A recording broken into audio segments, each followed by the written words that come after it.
All right. Well, let's get started. So we're in chapter 10. So this is resilience and recovery today. Before we get started, I wanted to check in with you guys because I know you had homework to do a vision recording. So I just wanted to ask you, if you did that, what was the impact on your week?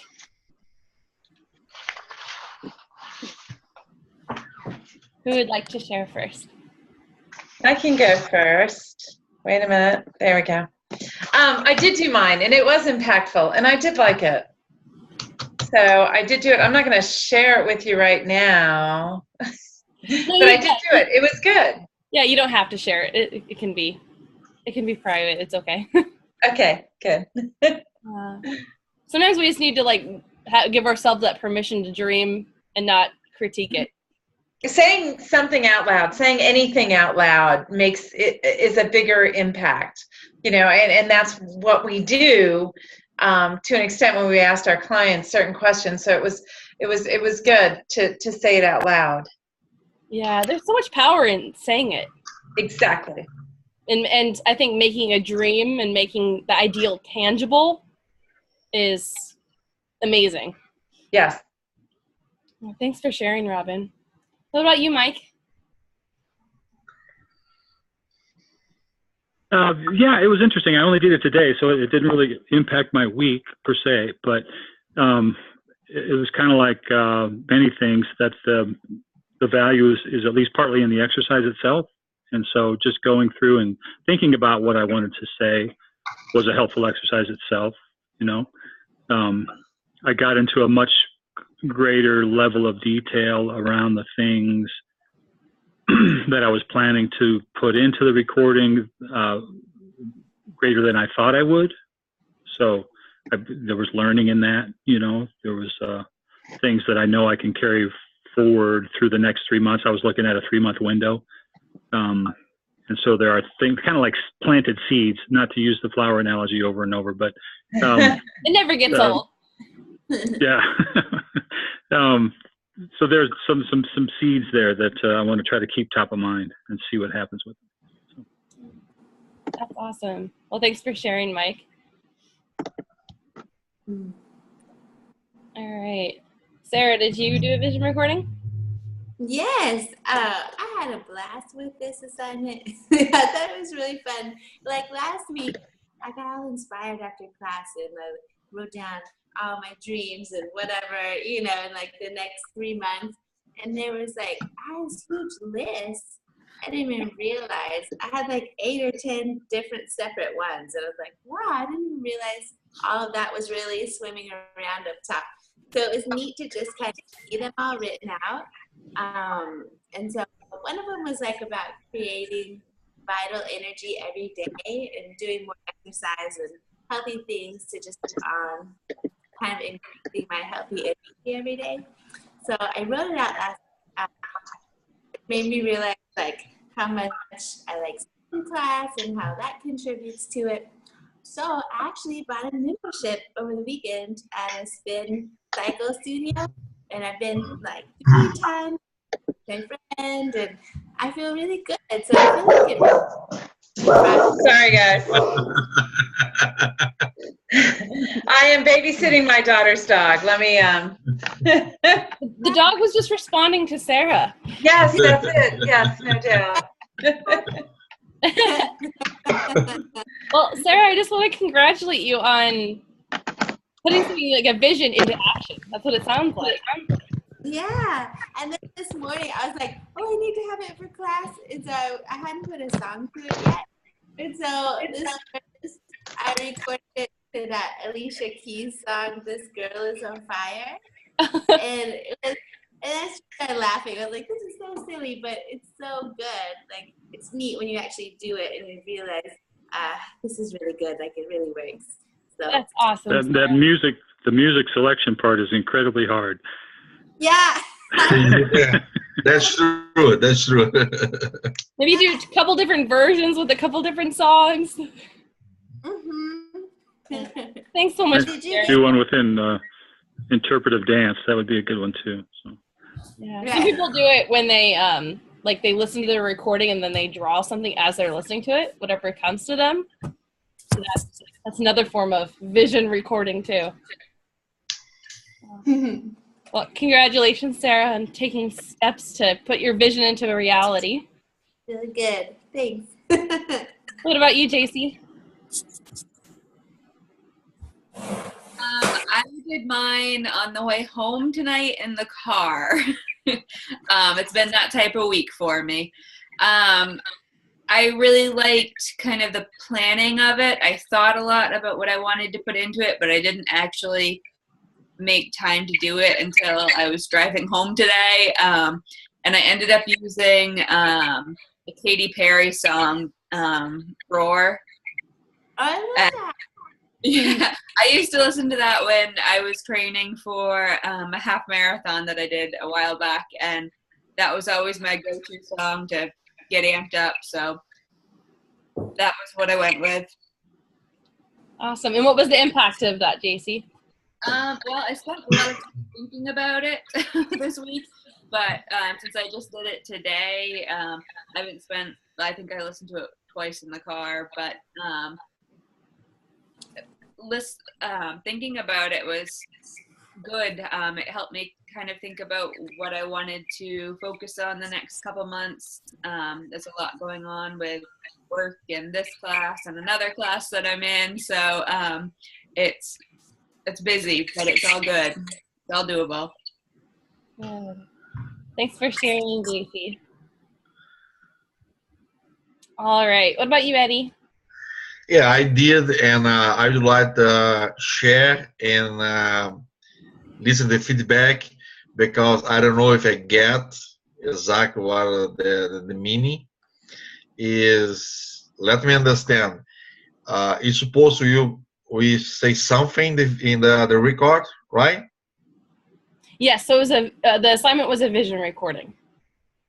What exactly the vision record it is? So that was something that John covered in class. So if you're confused about it, I'm happy to meet with you outside of class. But I'd recommend going over the last chapter that you guys went over, what is described there. But basically, projecting into the future and being present and saying, "Oh, I'm running the marathon and I feel amazing." Okay. I did, but I did different. I didn't get that. I didn't get the meaning to say about the future. I say a positive words. How lucky I am, healthy. I do my exercise every day.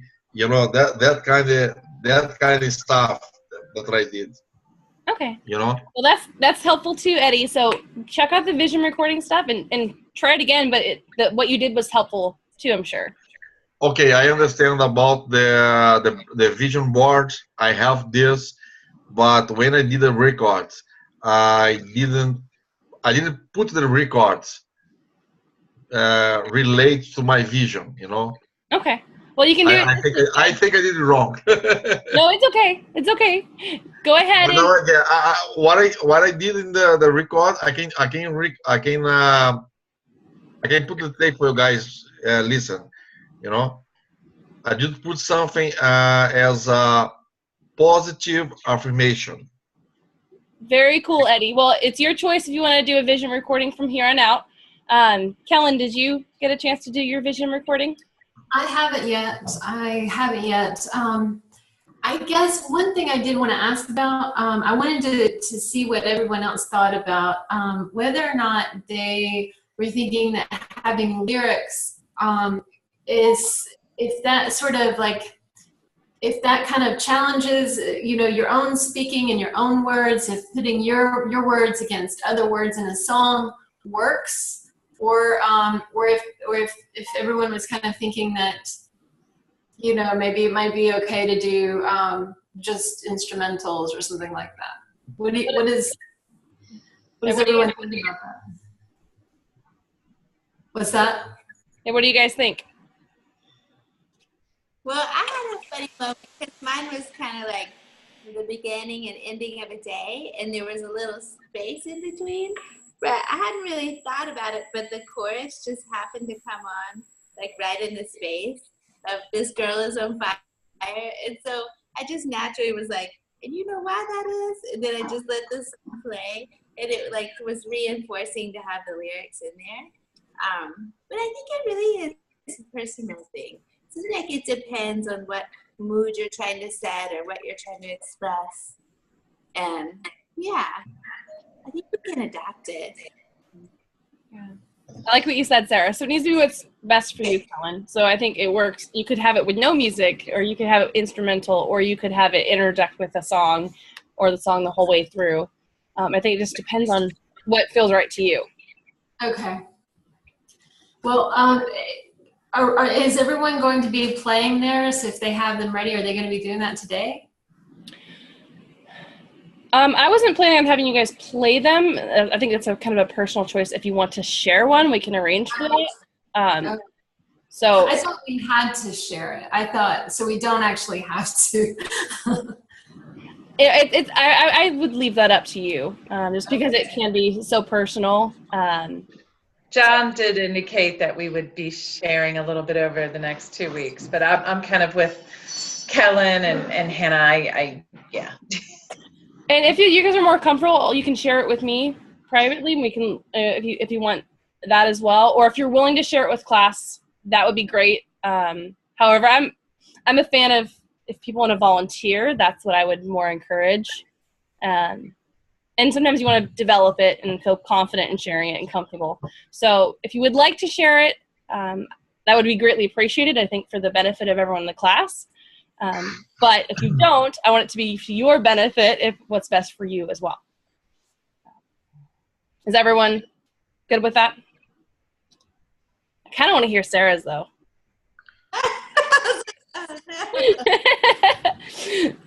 Anyways, what about you, Kanika? Yeah. Did you make a vision recording? Yeah, hi. Sorry, I've been absconding the last 2 weeks. I actually couldn't find the recording session for the last week. I emailed John, but I couldn't get it. So I actually didn't know that we had to do the vision recording. So as soon as I get that video, I can see the session, and then I can do the video recording. The instructions are in the chapter as well. It's pretty straightforward. Yeah, but I read about it, yeah. All right. And I did talk to John about the 2 sessions that he's led that aren't up on the YouTube list yet. They will be up as soon as he gets good Wi-Fi, because he would start uploading them and then it wouldn't upload completely because he's on the road. Okay. Okay, sure. I mean, I read the book, but I didn't know that we had to do so. But I will do it by the end of before the next class, I guess. Awesome. Yeah, just send me an email when you've done it. And if anyone who has missed those classes that John led, if you have any questions about the material, feel free to reach out to me over email. I'm happy to go over anything with you. All right. Well, thanks for everyone for checking on vision. I know that's a very powerful one to go over. Hannah. Eddie, just a second. I'm going to go ahead and finish. So I was reminded just you guys are doing vision, that I actually did a vision recording and I can't find it. Me and my pre-pregnancy brain or something. But I did one about what it was going to be like to have my son, like not have him, but like, oh, okay, 3 months down the road, and I'm like, I have a newborn, and what's life going to be like? And so I need to find that. So that's my homework. So along with you guys, I have some vision homework as well. I need to find that. Eddie, did you have a question? Yeah. Did you say this homework was in the chapter number 9? Okay. About where? I don't have the book in front of me right this second, so I will go ahead and email you the page numbers of the vision recording. Okay, because I didn't see this in the chapter number 9. You guys did 7 and 9. It's in 7 of the new guide. Oh, okay. But I'll email you the page numbers after class, just because I know there's 2 versions going out there. Okay. All right. Well, let's dive into resilience and recovery. We have a lot to go over tonight. So we're just going to go fast and dive right in, which is usually best for most things. So resilience, we're probably all familiar with that. We've all faced a challenge. We've all had we've had choices to make in becoming more resilient and how we face challenges. I really love the definition of resilience, and I love how John puts the Latin roots. So it's literally to dance back and forth. So, and I love that there's this distinction that it's not that you don't bend, it's just that you are flexible enough to get back up. And so you can get a rhythm in handling challenges, almost like a dance. And so that metaphor, I know it can go even deeper with the DJ and, the dance moves, and it is just so much more to it that you can expand on. But it's literally dancing back and forth. And then this idea of resilience intelligence, and that's like, we have a choice to make. We have choices to make it the more resilient choice. And that gets into mindsets. We've talked about that before, growth mindset versus fixed mindset. And that's the idea, like, okay, you can choose the more resilient choice, but it should be the more growth mindset-oriented choice.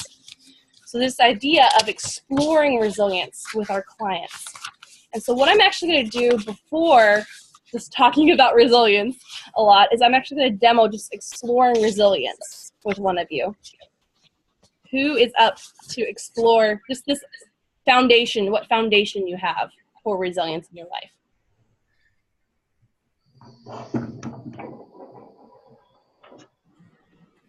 Let's see. Sarah was thinking about it. Mike, would you be willing? I don't think I've demoed with you recently. Okay, sure. Thank you. And don't worry, guys. I'll pick on someone else in a little bit. All right. Well, Mike, what does resilience mean to you? Well, I think if you'd asked me before I read this chapter, I might have a slightly different. I think resilience has always meant kind of stick-to-itiveness to me, the ability to stick with something, determination and so forth. But I really like this definition of bouncing back to certain challenges or setbacks that occur when you're in pursuit of a certain goal. It broadened my understanding, and I really appreciated that because I think it's right on target. Yeah. Okay. So the purpose of our little mini demo here is we're just going to explore the elements of resilience in your life. Okay. And what we can do is we can actually look at a specific goal that you have, whether with health or fitness or another area of life, and then we'll look at your resilience in that area. Does anything come to mind for you? Something current is best. Well, something that you'd like to look at. So a goal, so something you're aiming toward. Good. Yeah. Well, I'm really wrapped up in this project right now. It's a work project, and then layered on that is our coaching program, and then layered on that is another element of coaching that I'm going to take on starting next week. So in looking at that, it's kind of a 3-month window that I'm looking at, and I know that for each one I'm going to encounter challenges. I'm going to encounter barriers and hurdles that I need to work through. It's not going to be smooth sailing, When it gets done, it's going to feel really good, but it's not going to be smooth sailing. And so I'm trying to prepare for that, mentally and also just kind of from a process standpoint. What kind of support do you have for those projects? Well, my wife is always a great sounding board for me. She's kind of in the same industry, and so I'm able to talk to her about the challenges that come up from a work standpoint. She's my sounding board and my confidant for that. For class, I certainly have all of you, the team here, and also John, to work through questions and Amber and so forth. And for the new element that starts next week, I don't know yet, but probably the same kind of thing. I feel like I've got good choices of people to go through, too. And, if anything, if right now I'm at level 4, I imagine it's going to ramp up a little bit over the next 2 to 3 months in terms of accessing those resources. Is there anyone you need to ask for help, but you haven't?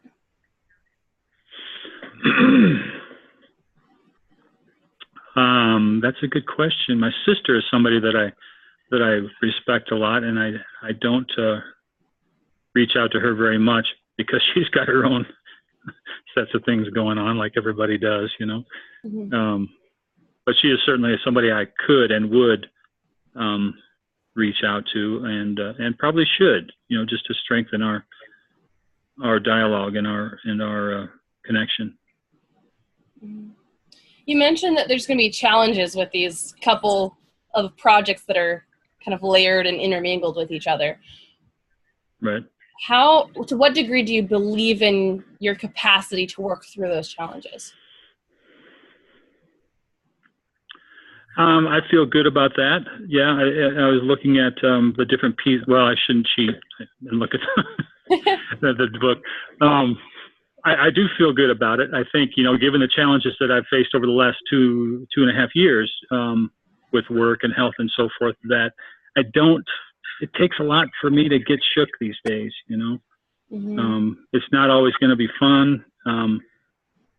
If it is even 90 or 80% successful getting through, I'm going to be thrilled. I'm going to be in a good place, you know. I don't see anything that would keep it from doing that. I try to just keep a mindset that says it's going to be fine no matter what happens. If the whole thing blew up and went away, it's okay, you know. How do you know it's going to be okay? Again, from having gone through things that were a lot more scarier and a lot of a much greater magnitude, personally and professionally, over the last 3 years. You know, I've faced kind of some of the scariest things that you can, and I don't want to. That's probably an exaggeration, but I don't feel like anything that's on my plate right now is anything like that. Mm-hmm. So, you know, I'm going to work as hard as I can. I'm going to find ways to work through it, but if it blows up, I'm not going to. It is what was meant to be, you know. So. Wow. I just want to commend you, Mike, on that amazing responsibility, like, of owning the outcome no matter what happens. And it sounds like you've built a lot of resilience through the other things that you've gone through. What's your why behind these projects that you have going?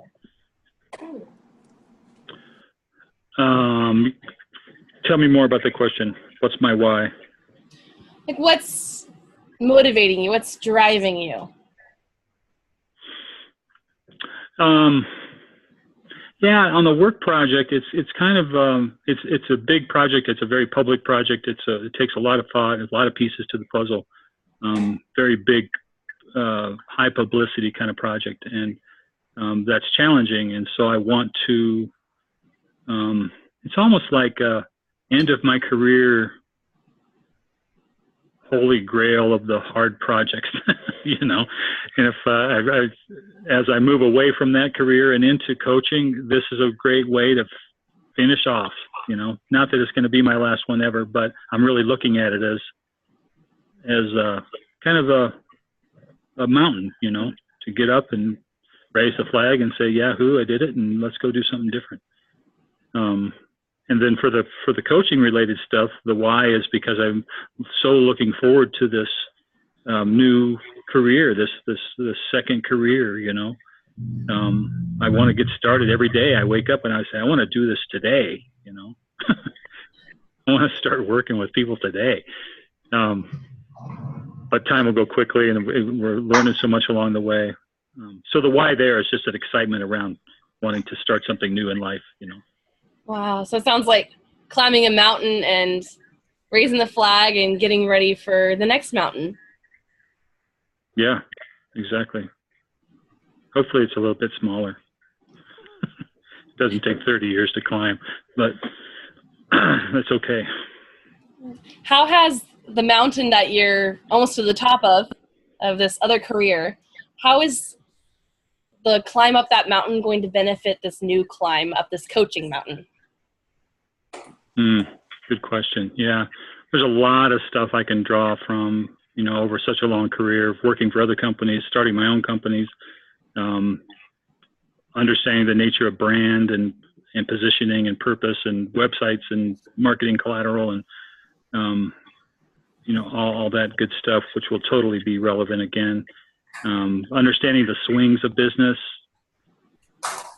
such a fine line between too little and too much work, sitting around and twiddling your thumbs for 3 months and then being inundated with clients so much that you can't deal with it.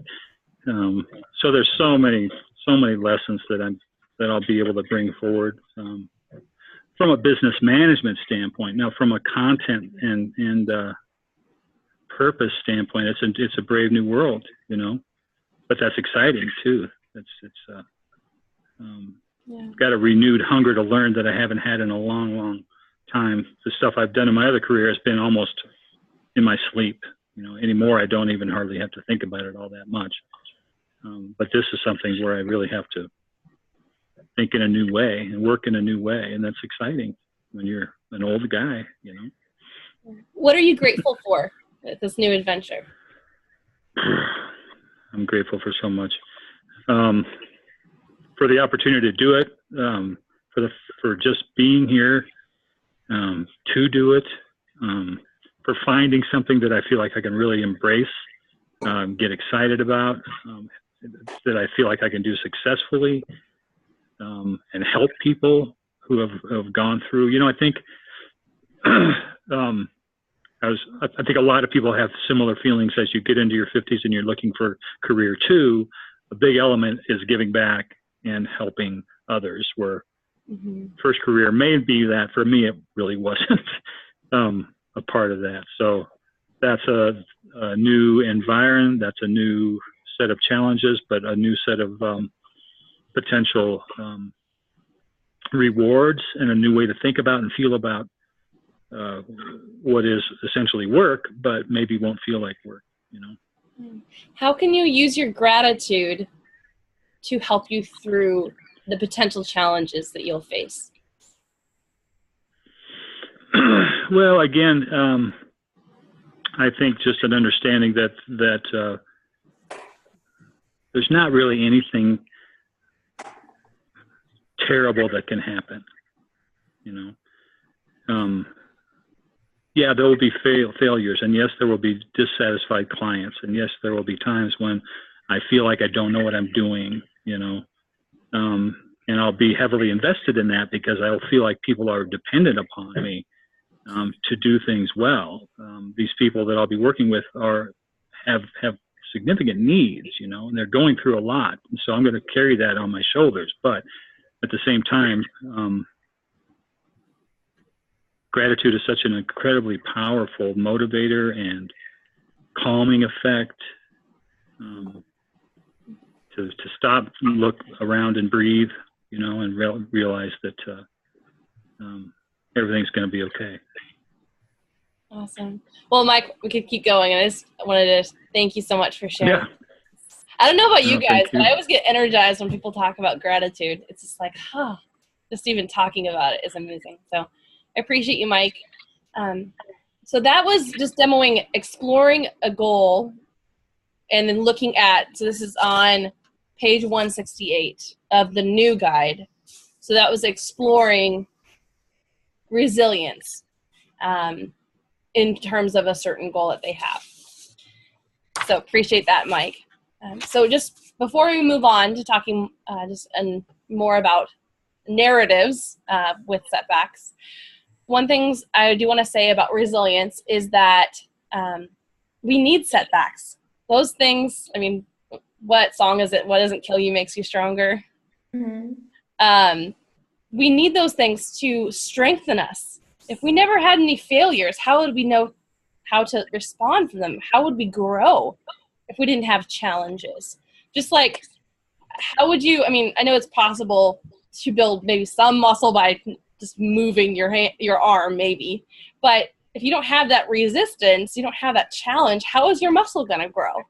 And I think the idea with resilience is it's a muscle. We need to build it. And we build it choice by choice. We choose the more resilient choice. We're just like Mike's choosing to climb this mountain. He's, okay, I know there's going to be some challenges, but this is how I'm going to respond, and I'm going to go for it. It's how we choose resilience. And we need setbacks. The biggest issue with resilience, and you'll see this over and over again in the book, is that people have a hard time asking for help when they need it. And community and a support network is so essential to our individual resilience. Just having people to rely on. I know there was a blog post last year sometime that John wrote about when his son was born and how the community, his little community or their tribe came together, and that's what got them through, was community. So I'd encourage you to check out the blog on that one, because it's a really good testimony to community and resilience. So one other thing is, make sure that you frame setbacks as temporary. Even though there might be permanent effects to a setback, it's not you don't want it to be like, okay, this is gonna be going on forever, you're always gonna have a hard time working out. Like, that's not gonna be very uplifting. You want to frame it in a way that's empowering to the client. So this is the steps you do to explore where they're at with the resilience. And you could literally take any goal that they have in their area of life and explore resilience. Any thoughts or questions about resilience so far, or on the demo that I did with Mike?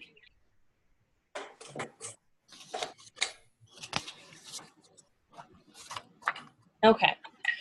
All right. So this next part is looking at the narratives. And this is one of my favorite things, because it taps into that creativity, that imagination, to just really craft a story. And I know there's so much of life coaching that comes from acting, like, improvisation.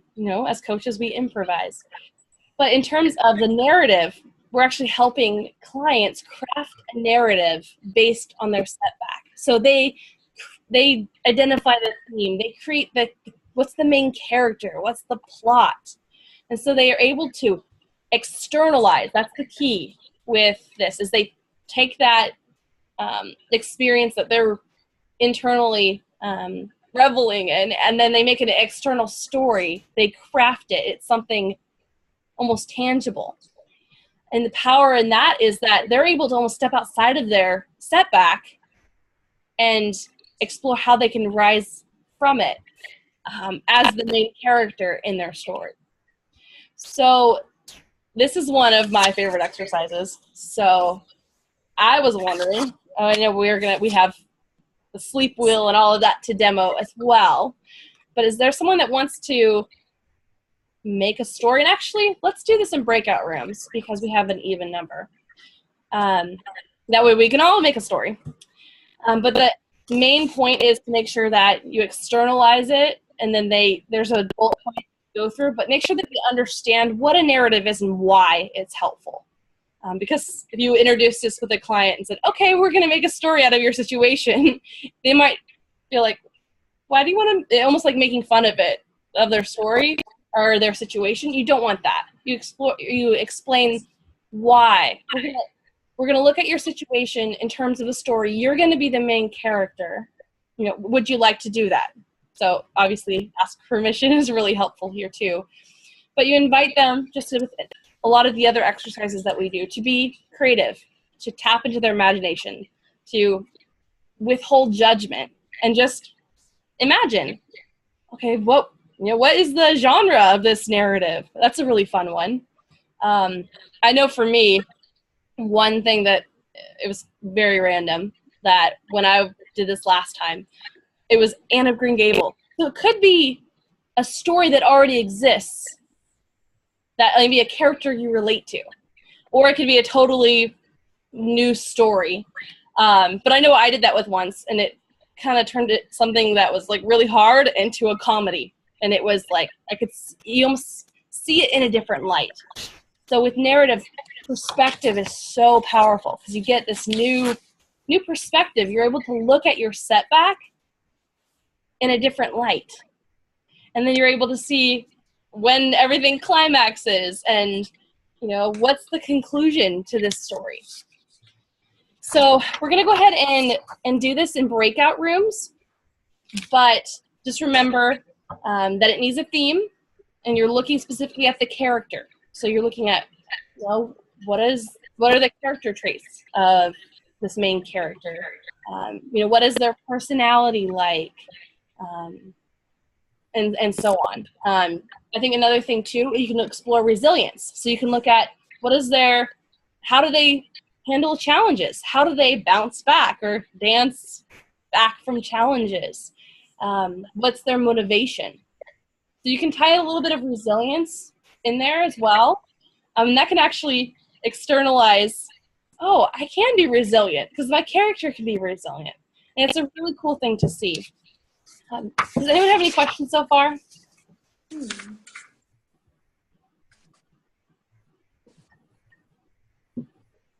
Okay. All right, so what I want you guys to do, we're going to go to breakout rooms, and I'm actually going to be paired off with one of you guys, just so we have an even number tonight.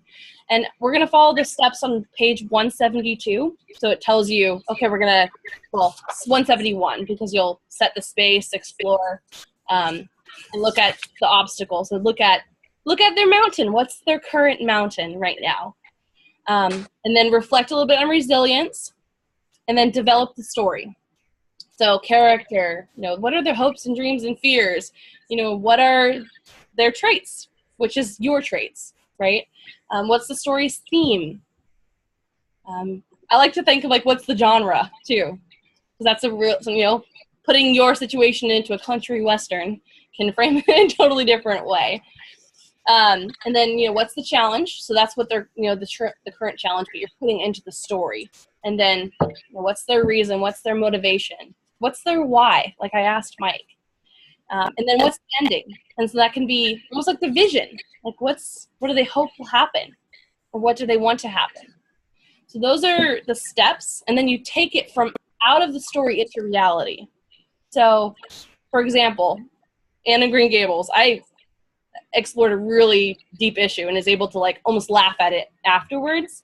And then my takeaway was that I need to bring more humor and not take things so seriously. Even if there's a time to take things seriously, but for me personally, I was like, okay, I can't take this too seriously. I need to take time to look at the highlights of this situation. And so I brought this, what I learned in the story as I was coached through it, into reality. What does this mean for me now?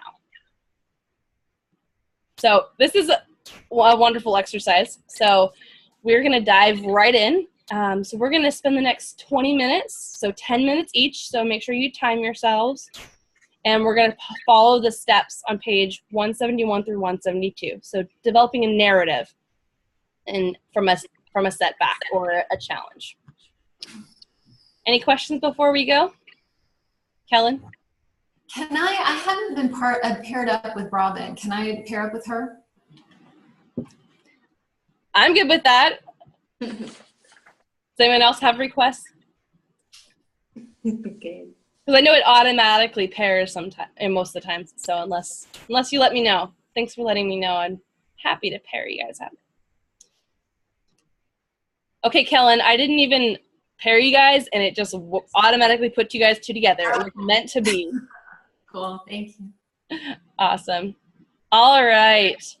Well, we're gonna go, and we'll be back in 20 minutes. So I'm going to pause the recording, and then I will look forward to hearing what you guys thought of the exercise when we get back.